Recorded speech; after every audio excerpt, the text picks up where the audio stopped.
பிறந்ததால் இல்லையாதியின் வல்வினை சூழ்ந்ததால் இம்மையை நான்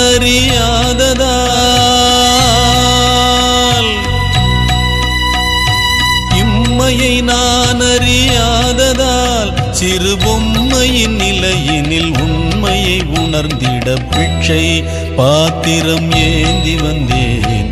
ஐயனே என் ஐயனே, பிண்டம் என்னும் எலும்பொடு சதை நரம்புதிரமும் அடங்கிய உடம்பு எனும் பிச்சை பாத்திரம் ஏந்தி வந்தேன்.